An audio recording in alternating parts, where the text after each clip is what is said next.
10 Benz car அப்படின்னா 10 ஒட்டகம். என்னடா இப்படா கார் அனுப்பிச்சாங்க யோசிக்காது. நம்மளுக்கு புரியுற மாதிரி 10 பென்ஸ் கார் ஃபுல்லா கோல்டு ட்ரெஸ் காஸ்ட்லி. எதுக்கு பொண்ண கூட்டு வர்றதுக்கு, அவங்க அம்மாவை கூட்டு வர்றதுக்கு அவங்க தாத்தா அனுப்பிச்ச வெகுமதிகள். தாத்தா காலத்திலே 10 பென்ஸ் கார் இருந்துச்சுன்னா அவங்க அப்பா காலத்துல எத்தனை பென்ஸ் கார் இருக்கும்? அதையும் ஒரு டபுள் வச்சுக்கோங்களேன். அவ்வளோ ஆசீர்வாதங்கள் இருந்துச்சு. ஆனா அப்பா அவனை எப்படி அனுப்புறாரு?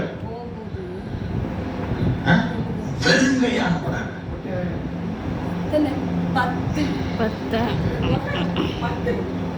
அவங்க அப்பா கோடீஸ்வரர், இவரு தெருக்கோடி.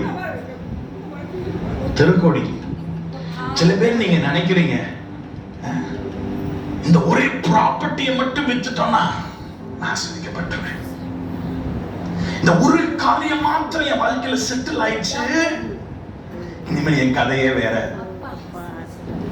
ஆனா ஆண்டவர் இந்த காலை வேளை என்ன சொல்றாருன்னா, நான் சர்வ வல்லமை உள்ள தெய்வம், நீ நினைக்கிற மாதிரி அல்ல, நான் உன்னை பெரிய ஜாதியாக்குவேன்.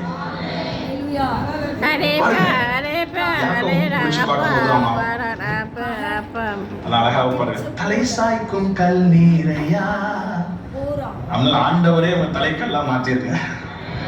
எத்தனை பேர் ஆமென் சொல்லுங்க. தள்ளப்பட்ட கல் கட்டிடம் தாங்கிடும் மூளை கல் ஆயிடுச்சு.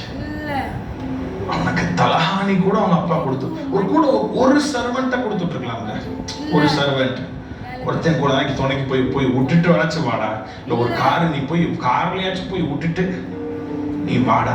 அவங்க அப்பா அம்போன்னு விட்டாருங்க, கோன்னு விட்டாரு. எப்படி இருந்திருக்கும் அவனுக்கு. ஆனா ஆண்டவர் அன்னைக்கு அவனுக்கு என்ன சொல்றாரு, நான் போதும் ஆண்டவர், உன்னைய நான் ஆசீர்வதிப்பேன் சர்வ வல்லமையோட.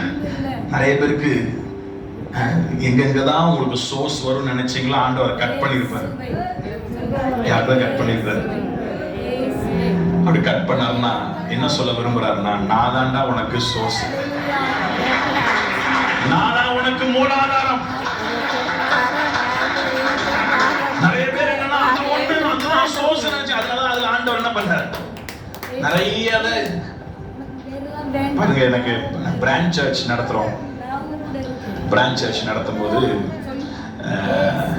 நம்ம சர்ச்சில் இருந்து பக்கம் தான், ஒரு 20 minutes டிரைவ் தான். அங்கே ஒரு பிரான்ச் சர்ச் ஒரு இடத்துல போய் பார்த்தோன்னே எங்கள் சர்ச் பிலீவர் ஒருத்தர் சொன்னார், பாஸ்டர் அதை நான் என்ன பண்ணேன், ரெண்ட் மந்த்லி 20,000 ரெண்ட். பாஸ்டர் நான் பார்த்துக்கிறேன் பாஸ்டர் அப்படின்னாரு. சரி அப்பா பரவாயில்ல, ஆண்டவர் வருகை மட்டும் நான் மாசம் அந்த இதை என்ன பண்ண நானே டேக் கேர் பண்ணிக்கிறேன், பொறுப்பெடுக்கிறேன்.